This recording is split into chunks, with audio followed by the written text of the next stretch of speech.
चंदौली को धान का कटोरा कहा जाता है, लेकिन अनेकों विधि से खेती करने के बावजूद निराश किसान खेती से मुख मोड़ रहे हैं। तो दूसरी तरफ जिले के 2 युवा किसानों ने मल्च विधि से कृषि प्रारंभ कर दूसरे किसानों के लिए मिसाल पेश की। चंदौली जिले के चकिया विकास खंड स्थित फिरोजपुर निवासी अनिल कुमार और धानापुर थाना क्षेत्र के निदलपुर गाँव निवासी किसान ब्रजेश मौर्य ने मिलकर इजराइल देश की मल्चिंग पद्धति से खेती शुरू की, जो जनपद में पहली बार देखने को मिला। युवा किसानों का कहना है कि इस विधि के जरिए कम लागत में ज्यादा मुनाफा कमाया जा सकता है।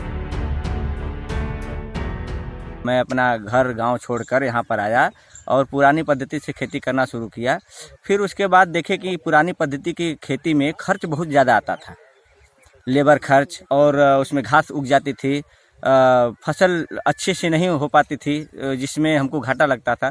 तो धीरे धीरे हम टेक्नोलॉजी की तरफ भागते गए और आप जो देख रहे हैं इसमें मल्चिंग विधि ये इजराइल की पद्धति है। मैं 3 साल पहले इसको कहीं से ढूंढ कर लाया, मतलब बाहर में चलता था लेकिन बनारस वगैरह में कहीं नहीं था, लेकिन बाहर से मैं इसको देखा और इस चीज़ को समझ कर अपने खेतों पर लगाया। और इससे हमको देखने को मिला कि जो पुरानी पद्धति से खेती की अपेक्षा यहाँ पर हमारा कम खर्च लग रहा है। कम खर्च के साथ साथ हमारी फसल दोगुना, मतलब जो पुरानी पद्धति के हिसाब से दोगुना हमको फ़ायदा दे रही है। और फसल भी 1 महीने के बजाय 4 महीने चल रही है। इस पर पानी भी कम इसमें देना पड़ता है। इस हिसाब से मैं खेती करना शुरू कर दिया। क्योंकि जॉब करने से प्राइवेट में वहाँ की मजदूरी जो पेमेंट मिलता था एक नॉर्मली रहता था, लेकिन वहाँ के पेमेंट और मजदूरी 12 घंटा देखते कार्य को करते हुए हमारे दिमाग में रहा कि जो हम लोग काम कर रहे हैं हम अकेले, तो केवल 12 घंटे खट रहे हैं और मजदूरी उतना नहीं मिल रही है। ऐसा क्यों ना हम कुछ ऐसा काम करें जिससे हमारी भी इनकम अच्छी हो जाए और लोगों को भी रोजगार मिले।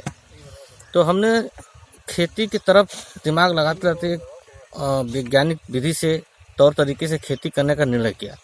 सर्वप्रथम हमने आया तो एक नॉर्मली खेती शुरू किया मिट्टी पे। केवल मिट्टी पे करते करते अनुभव हुआ कि मिट्टी से अच्छा है मल्चिंग सिस्टम, जो कि हम लोग इसको गए थे कहीं बाहर में घूमते हुए तो देखे कि ये सिस्टम अच्छा दिख रहा है। उसको हमने अपने ये चंदौली जिले में बनारस में लाया गया।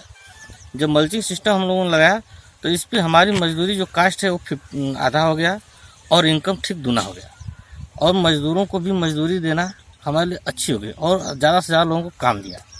इस तरीके से हमने खेती किया। और इससे करने से क्या, फसल जो 10 दिन में तैयार होना चाहिए वो फसल 7 दिन में ही तैयार हो जाएगी। जो फसलों का ग्रोथ था बहुत अच्छा इस पे हुआ, क्योंकि मल्चिंग विधि लगाने से सारा जो मिट्टी का खनिज पदार्थ है या जो भी है गुण सारे केवल पौधे को मिलता था। इस पे घास नहीं उगती हैं और इस पे वाष्पीकरण नहीं होता है। जो सिंचाई कर दिए तो नमी बहुत दिनों तक टिकी रहेगी। जो बार बार सिंचाई करते हैं उससे पानी का भी बचत होगा, क्योंकि ऐसे ही आजकल पानी की महामारी चल रही है। तो कम पानी में अच्छी खेती, अच्छी उन्नति और अच्छा फसल और अच्छा इनकम।